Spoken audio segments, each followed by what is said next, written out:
अस्सलाम वालेकुम। आइए डियर व्यूवर्स, आज बात करते हैं एक तेल के बारे में, एक रोगन, एक ऑयल।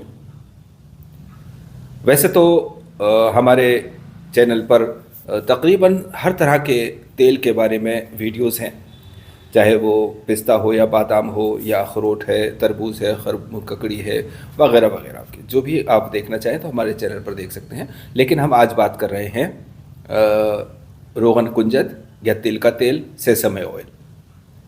सेसमे ऑयल वैसे तो एक बहुत ही आम सा तेल है, लेकिन इसके कुछ फ़ायदे इसको बहुत ख़ास बनाते हैं। तिल के तेल का मिजाज गर्म और तर होता है दूसरे दर्जे में। लेकिन इस तेल की ख़ास बात यह है कि इसके अंदर गर्मी कम और तरी ज़्यादा होती है। यही वजह है कि इसको अगर बॉडी पे मसाज किया जाए तो वहाँ पे ये नरमी पैदा करता है और मॉइस्चर देता है। इसको फेस पे भी लगाया जा सकता है, बॉडी पे भी मालिश की जाती है, बल्कि करनी चाहिए। और ख़ास तौर से सर्दी के दिनों में मालिश के लिए एक अच्छा तेल है ये।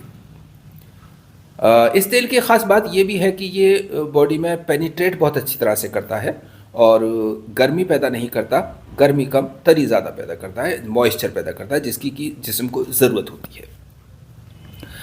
इस तेल को किसी भी तरह से इस्तेमाल किया जा सकता है, जैसे कि बदन पर मालिश के लिए इस्तेमाल किया जा सकता है, बालों में लगाने के लिए इस्तेमाल किया जा सकता है, इसको खाने के लिए इस्तेमाल किया जा सकता है, कच्चा खाया जा सकता है, पका कर खाया जा सकता है, सब्जियों के साथ खाया जा सकता है, खिचड़ी के साथ खाया जा सकता है, दलिए के साथ खाया जा सकता है। मतलब किसी भी शक्ल में रोटी पे लगा कर खाया जा सकता है, ब्रेड पे लगा कर खाया जा सकता है, किसी भी तरह से इसको खाया जा सकता है और ये फ़ायदा करता है। बस शर्त यही है कि ये प्योर होना चाहिए, जो कि आज के दौर में बहुत मुश्किल काम है। यही वजह है कि हम अपने लिए हमेशा ही सभी तरह के तेल खुद अपने सामने निकलवाते हैं और हम अपने लिए भी इस्तेमाल करते हैं, हमारे अपने मतलब के जो प्रोडक्ट्स बनते हैं उनके लिए। इसके अलावा हमारे बहुत सारे तबीब हजरात हैं, प्रैक्टिशनर्स हैं, जो अपने काम के लिए हमसे ये ऑयल परचेज़ करते हैं, तो उनके हिसाब से भी हम ये एक्स्ट्रा बनवाते हैं, जो कि प्योरिटी एक मसला है आज के दौर में। और जब तक आप या तो ख़ुद निकालें या अपने सामने कम से कम खड़े होकर के निकालें, तभी आप श्योर हो सकते हैं, वरना श्योरिटी नहीं है।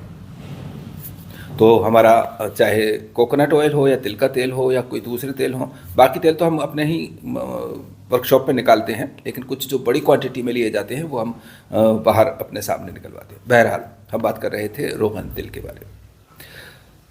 तिल का तेल जब खाने पे इस्तेमाल किया जाता है तो ये एक मुक़व्वी बदन, यानी कि बदन को न्यूट्रिएंट्स देता है, ताकत देता है। मुक़व्वी बहा भी है, चूँकि ये सीमन का प्रोडक्शन भी बढ़ाता है। तो इस तरह से ये तेल हमारे रूटीन में, हमारे खाने के लिए कम से कम सर्दियों में ज़रूर इस्तेमाल होना चाहिए। आप देख रहे हैं ये सफ़ेद तिल का तेल हम पर्सनल यूज़ के लिए निकलवा रहे हैं अपने।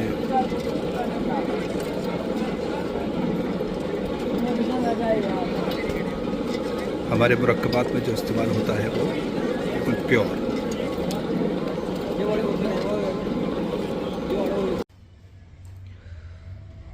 और अब देखिए व्यूवर्स, ये तिल का तेल यानी सेसमे ऑयल और ये कोकोनट ऑयल इस सीज़न का पहला लॉट है जो कि हमने निकलवाना शुरू किया है। इनफैक्ट अब और लॉट्स निकलते रहेंगे।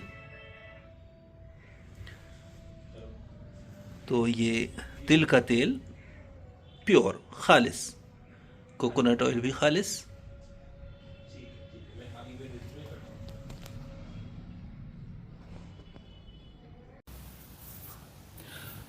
और अगर अब हम तिल के तेल का कंपैरिजन करें दूसरे तेलों के साथ फ़ायदे के हिसाब से, तो रोगन बादाम और रोगन पिस्ता के बाद इसका नंबर आता है।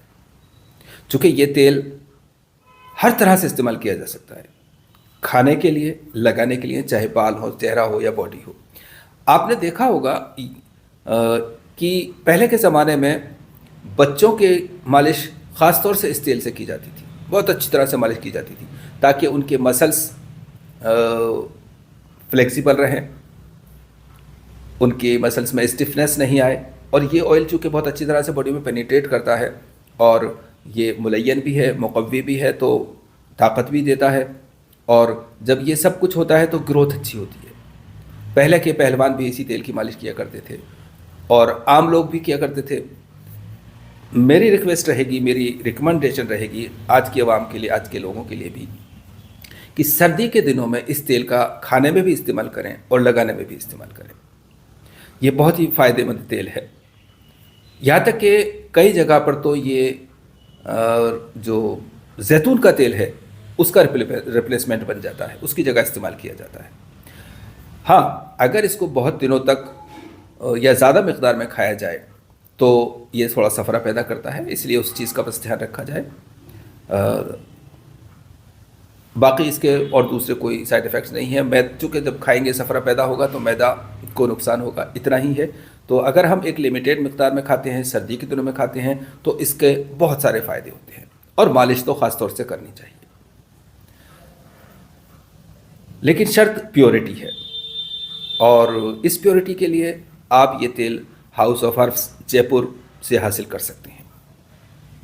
और मोबाइल नंबर 9214053251 पर कॉन्टैक्ट कर सकते हैं।